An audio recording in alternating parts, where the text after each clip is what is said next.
124 030 dari Fakultas Dakwah dan Komunikasi jurusan Bimbingan dan Penyuluhan Islam.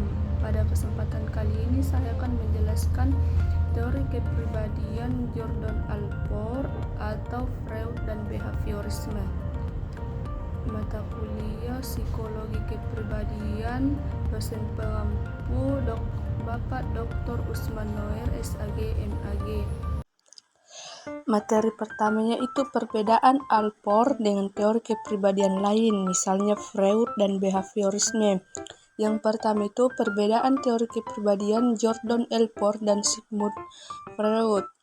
Teori kepribadian merupakan salah satu fondasi penting dalam memahami bagaimana manusia berpikir, merasakan, dan berperilaku. Dua tokoh yang memiliki kontribusi signifikan dalam kajian ini adalah Jordan Alport dan Sigmund Freud. Meskipun keduanya berbicara mengenai dasar-dasar struktur kepribadian, namun sudut pandang, fokus kajian, metode penelitian, serta pandangan tentang manusia sangat berbeda. Alport dikenal sebagai tokoh utama pendekatan trait yang menekankan sifat-sifat dasar yang relatif stabil dalam diri individu.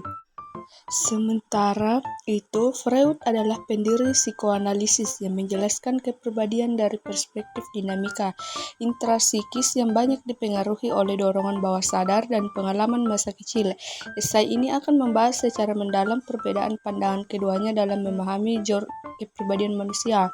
Jordan Alport memandang manusia sebagai makhluk yang aktif, sadar, dan rasional. Ia percaya bahwa individu memiliki potensi untuk berkembang dan mengarahkan dirinya menuju tujuan yang dipilih secara sadar.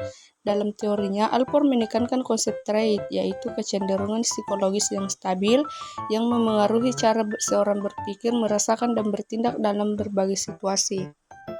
Trait menurutnya dapat bersifat sangat dominan atau cardinal traits, inti kepribadian atau central traits, atau situasional atau secondary traits. Bagi Alport, kepribadian tidak hanya dipengaruhi oleh faktor bawaan, tetapi juga nilai, motivasi, dan pengalaman yang membentuk kesadaran diri seseorang. Dengan demikian, kepribadian lebih banyak dilihat sebagai hasil interaksi antar faktor biologis dan tujuan pribadi yang berkembang seiring waktu. Sebaliknya, Freud memiliki perspektif yang jauh lebih deterministik dan menekankan bahwa manusia banyak digerakkan oleh dorongan bawah sadar yang tidak disadari. Menurut Freud, kepribadian terdiri dari 3 struktur utama, yaitu ID yang mewakili dorongan biologis, dasar seperti insting seksual dan agresi, ego yang berfungsi menengahi antara dorongan ID dan realitas, serta superego yang memuat nilai moral dan norma sosial. Freud berpendapat bahwa konflik antara ketiga struktur ini, terutama yang muncul sejak masa kanak-kanak, sangat menentukan pembentukan kepribadian seseorang. Trauma atau pengalaman yang tidak terselesaikan pada masa awal kehidupan dapat memunculkan gejala psikologis, kecemasan, dan pola perilaku tertentu pada masa dewasa. Oleh sebab itu, Freud sangat menekankan pentingnya menggali pengalaman masa lalu dalam memahami kepribadian.